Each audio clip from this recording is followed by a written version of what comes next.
Abraham ബേർഷബായിൽ ഒരു ഭാനുക വൃക്ഷം നട്ടുപിടിപ്പിക്കുകയും നിത്യ ദൈവമായ കർത്താവിൻ്റെ നാമത്തിൽ ആരാധന നടത്തുകയും ചെയ്തു.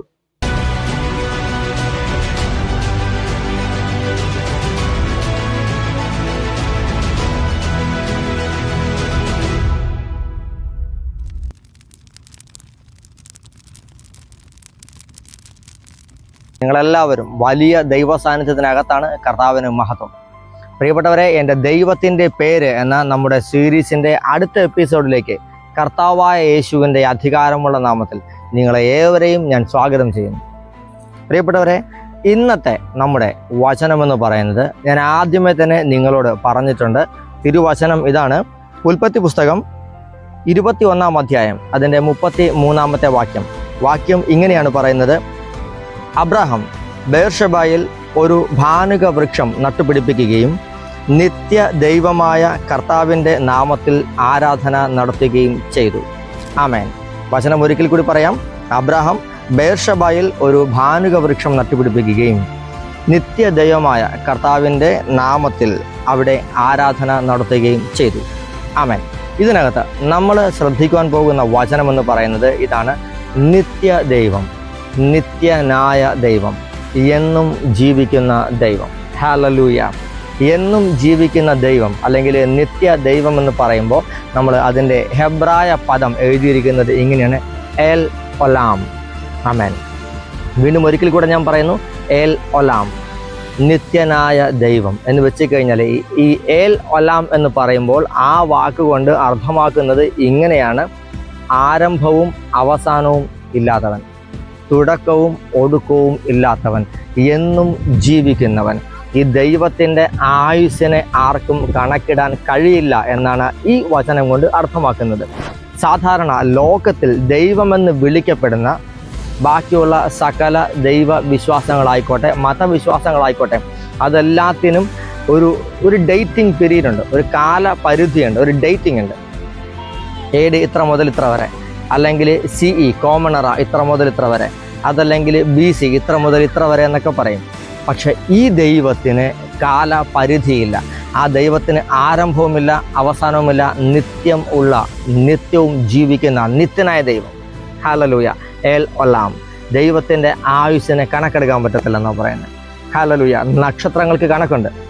നക്ഷത്രങ്ങളുടെ ആയുസ്സിനെ സയൻസ് തിട്ടപ്പെടുത്തിയിട്ടുണ്ട്. അതുപോലെ തന്നെ സൂര്യൻ്റെ ആയുസ്സിനെ തിട്ടപ്പെടുത്തിയിട്ടുണ്ട്, ഭൂമിയുടെ ആയുസ്സിനെ തിട്ടപ്പെടുത്തിയിട്ടുണ്ട്. മനുഷ്യരുടെ ആയുസ്സിനെ തിട്ടപ്പെടുത്താൻ പറ്റും, കാലഘട്ടത്തെ തിട്ടപ്പെടുത്താൻ പറ്റും, ഗണിക്കുവാൻ പറ്റും. എന്നാൽ ഈ നിത്യം ജീവിക്കുന്നവനായ ദൈവത്തിന് മാത്രം ആയുസ് എന്ന് പറയുന്നത് ദൈവത്തിന് ആപ്ലിക്കബിൾ അല്ല. He's beyond ages. ആമേൻ. കാലങ്ങൾക്കും അപ്പുറമുള്ളവൻ, കാലത്തിനും കാലഘട്ടങ്ങൾക്കും അപ്പുറമുള്ളവൻ. അവനകത്താണ്, ആ ദൈവത്തിനകത്താണ് കാലം ഇരിക്കുന്നത്, കാലഘട്ടം ഇരിക്കുന്നത്, പ്രായങ്ങൾ ഇരിക്കുന്നത്, സകലതും ഇരിക്കുന്നത്. അത് മനസ്സിലാക്കിക്കൊള്ളുക. നിത്യനായ ദൈവം എന്ന് പറയുമ്പോൾ ബിയോണ്ടായ ഒന്നിനും ലിമിറ്റ് ചെയ്യാൻ പറ്റാത്തത്. സൂര്യന് കീഴിലുള്ള സകലത്തിനും ഒരു ഏജ് ഉണ്ട്. പ്രിയപ്പെട്ടവരെ, അറിഞ്ഞിരിക്കുക. ഈ നമ്മളിൽ നിൽക്കുന്നത്, ഞാനിപ്പോൾ ഒരു വെയിലത്താണ് നിൽക്കുന്നത് കേട്ടോ, ഈ നിൽക്കുന്ന ഈ സൂര്യൻ്റെ കീഴിലുള്ള സകലത്തിനും ഒരു ഏജ് ഉണ്ട്. സൂര്യൻ്റെ കീഴിലുള്ള സകലത്തിനും ഒരു ഏജ് ഉണ്ട്. അതിനു പുറമെ തന്നെ സൂര്യൻ്റെ കീഴിൽ എന്തെങ്കിലും ഉണ്ടെന്നുണ്ടെങ്കിൽ അതിന് ഒരവസാനവുമുണ്ട്. നമ്മളൊരു പ്ലാസ്റ്റിക് കസേര കുറേ കാലം പുറത്തിട്ടിരുന്നു കഴിഞ്ഞാൽ അത് വെയിലും മഴയും ഒക്കെ കൊണ്ട് അത് ഗ്രാജുവലി അത് നശിച്ചു തുടങ്ങും. അതല്ലെങ്കിൽ ഒരു മരത്തിൻ്റെ കഷ്ണം, ഒരു മരം വെട്ടി നമ്മൾ ഭൂമിയിൽ വെറുതെ ഇട്ടിരുന്നു കഴിഞ്ഞാൽ വെയിലും മഴയും കൊണ്ട് ദ്രവിക്കും. ഒരു ചെടി വളർന്നു വന്നു കഴിഞ്ഞാൽ അതിനൊരു ഏജ് ഉണ്ട്. സൂര്യൻ്റെ കീഴിലാണ്. അത് വളർന്നു വരാനൊരു കാലം, കുറച്ച് കഴിയുമ്പോൾ ദ്രവിച്ചു പോകാനൊരു കാലമുണ്ട്. മനുഷ്യനായാലും വസ്ത്രങ്ങളായാലും ഈ സൂര്യൻ്റെ കീഴിലുള്ള സകലത്തിനും ഒരു കാലമുണ്ട്. അതിനൊരു കാലപരിധി നിർണ്ണയിക്കപ്പെട്ടിട്ടുണ്ട്. എന്നാൽ ഒരു കാര്യം നിങ്ങൾ അറിയുക പ്രിയപ്പെട്ടവരെ, നമ്മുടെ നിത്യനായ ദൈവം, അവൻ സൂര്യനെ സൃഷ്ടിച്ചവനാണ്. ഈ ദൈവം സൂര്യൻ്റെ കീഴിലല്ല, സൂര്യൻ ഈ ദൈവത്തിൻ്റെ കീഴിലാണ്. ആമേൻ. നിത്യം ജീവിക്കുന്ന ദൈവത്തിൻ്റെ കീഴിലാണ് ഈ സൂര്യൻ ഇരിക്കുന്നത്. സൂര്യൻ്റെ കീഴിലുള്ള സകലതും അവസാനിക്കുന്നതാണ്. എന്നാൽ ഈ സൂര്യനെ സൃഷ്ടിച്ച, ചന്ദ്രനെ സൃഷ്ടിച്ച, നക്ഷത്രങ്ങളെ സൃഷ്ടിച്ച, ആകാശഗോളങ്ങളെ സൃഷ്ടിച്ച നിത്യം ജീവിക്കുന്നവനായ എൽ ഒലാം, അവൻ അനന്തനാണ്. അവൻ ആദിയുമില്ല അന്തവുമില്ല, തുടക്കവുമില്ല ഒടുക്കവുമില്ല. അവനാണ് സകലതിൻ്റെയും ആരംഭം, അവനിലാണ് സകലതും അവസാനിക്കുന്നത്, അവനിലാണ് സകലതും സൃഷ്ടിക്കപ്പെട്ടിരിക്കുന്നതും. ഈ ദൈവത്തിനകത്താണ്. ഈ ദൈവമാണ് വെളിപാട് പുസ്തകത്തിനകത്ത് വെളിപ്പെട്ട് കഴിയുമ്പോൾ ഇങ്ങനെയാണ് പറഞ്ഞത്, ഞാനാണ് ആൽഫായും ഒമേഗായും, ആദിയും അന്തവും. എന്ന് വെച്ചാൽ തുടക്കവും ഒടുക്കവും ഞാനാണ്.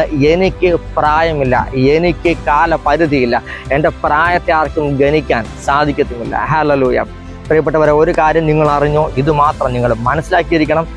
ഈ ലോകപ്രകാരമുള്ള SUN എന്ന് പറയുന്ന സൺ, സൂര്യൻ, ഇതിൻ്റെ കീഴിൽ, ഇതിൻ്റെ അതോറിറ്റിയുടെ കീഴിൽ നമ്മളായിരുന്നു കഴിഞ്ഞാൽ ഒരു കാര്യം മനസ്സിലാക്കുക, ഒരു സമയമാകുമ്പോൾ സകലതും ജീർണിക്കും, ദ്രവിക്കും, തീരും.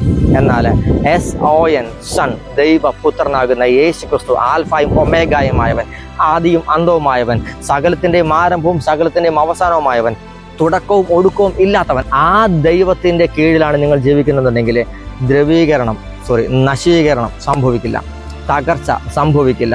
ഈ നിത്യം ജീവിക്കുന്നവനായ ദൈവത്തിൽ നിങ്ങൾ വിശ്വസിച്ച് കഴിഞ്ഞാൽ, ആ ദൈവത്തിൻ്റെ പുത്രനാകുന്ന യേശുവിലുള്ള വിശ്വാസം നിമിത്തം പ്രിയപ്പെട്ടവരെ നമ്മളും നിത്യത അവകാശമാക്കും. നിത്യത അവകാശമാക്കണമെന്നുണ്ടെങ്കിൽ ഒറ്റ വഴിയുള്ളൂ, നിത്യം ജീവിക്കുന്നവനായ ദൈവത്തിൻ്റെ എൽ ഒലാമിൻ്റെ പുത്രനാകുന്ന യേശു ക്രിസ്തു, അതായത് എൽ ഒലാം തന്നെയാകുന്ന യേശു ക്രിസ്തുവിലുള്ള വിശ്വാസമാണ് നിത്യതയുടെ താക്കോൽ എന്ന് പറയുന്നത്. ഹല്ലേലൂയ. ബാക്കിയുള്ള സകല ഭൗമികമായ ബാക്കിയുള്ള എന്തിനകത്ത് നമ്മൾ പ്രത്യാശ വെച്ചാലും വിശ്വാസത്തെ സ്ഥാപിച്ചു കഴിഞ്ഞാലും അതെല്ലാം മാറിപ്പോവും. പക്ഷെ ഈ ദൈവം നിത്യം ജീവിക്കുന്നവനായ എൽ ഒലാമാകുന്ന നമ്മുടെ കർത്താവാകുന്ന യേശു ക്രിസ്തുവിൽ വിശ്വസിച്ച് കഴിഞ്ഞാൽ അവൻ നിത്യതയോളം നിലനിൽക്കുന്നവനാണ്, നിത്യതയിലുമുള്ളവനാണ്. ആ ദൈവത്തിൽ നമ്മൾ വിശ്വസിച്ച് കഴിഞ്ഞാൽ പ്രിയപ്പെട്ടവരെ നമ്മളും നിത്യം ജീവിക്കും, ജീവനിൽ ജീവിക്കും, നശീകരിക്കപ്പെടില്ല, തകർന്നു മാറില്ല, തീർന്നു പോവില്ല, തീർക്കാൻ സാധിക്കത്തുമില്ല. കാരണം നമ്മൾ ആരാധിക്കുന്ന ഈ എൽ ഒലാമായവൻ അവൻ തകർന്ന ദൈവമല്ല, അവൻ തോറ്റുപോയവനല്ല, അവൻ തീർന്നവനല്ല, അവൻ നിത്യം ജീവിക്കുന്നവനാണ്. എൽ ഒലാമിൽ വിശ്വസിച്ച് കഴിഞ്ഞാൽ പ്രിയപ്പെട്ടവരെ നമ്മളും നിത്യതയ്ക്ക് അവകാശികളായിത്തീരും. ഈ ബോധ്യം നമ്മുടെ ഉള്ളിലിരിക്കട്ടെ. എൽ ഒലാമാകുന്ന കർത്താവായ യേശുവിലുള്ള വിശ്വാസം നിമിത്തം നിത്യത നമുക്ക് അവകാശമാക്കാൻ ഇടയാകട്ടെ. ഈ ഒരു വെളിപാടിലേക്ക് കർത്താവ് നിങ്ങളുടെ ആത്മാവിനെ നയിക്കട്ടെ. നിങ്ങളുടെ ശരീരങ്ങളെ ഈ വെളിപാടിൽ കർത്താവ് നിറയ്ക്കട്ടെ. നിങ്ങളുടെ ശരീരങ്ങൾ ഈ വെളിപാടിനാൽ പുഷ്ടിപ്പെടട്ടെ. ദ്രവീകരിച്ചുകൊണ്ടിരിക്കുന്ന, നശിച്ചുകൊണ്ടിരിക്കുന്ന, തകർന്നുകൊണ്ടിരിക്കുന്ന, രോഗഗ്രസ്തമായിരിക്കുന്ന നിങ്ങളുടെ ശാരീരിക അവയവങ്ങളെല്ലാം ഈ എൽ ഒലാമിലുള്ള വിശ്വാസ നിമിത്തം ഈ നിമിഷം പുനരുജ്ജീവനം സംഭവിക്കട്ടെ. അതിനൊപ്പം തന്നെ നിങ്ങളുടെ മനസ്സും ഈ ഒരു വെളിപാടിലേക്ക് നിറയട്ടെ. അങ്ങനെ നിത്യം ജീവിക്കുന്നവനാകുന്ന എൽ ഒലാമാകുന്ന കർത്താവായ യേശുവിലുള്ള വിശ്വാസം വഴി ഒരു പരിപൂർണമായ രക്ഷ നിങ്ങളുടെ ജീവിതത്തിൽ വെളിപ്പെടട്ടെ. കർത്താവിൻ്റെ കരം നിങ്ങളോട് കൂടെ ഇരിക്കട്ടെ. ദൈവം നിങ്ങളെ നിരന്തരം നയിക്കട്ടെ. പ്രിയപ്പെട്ടവരെ, ഒരു കാര്യം കൂടെ പറയുന്നു.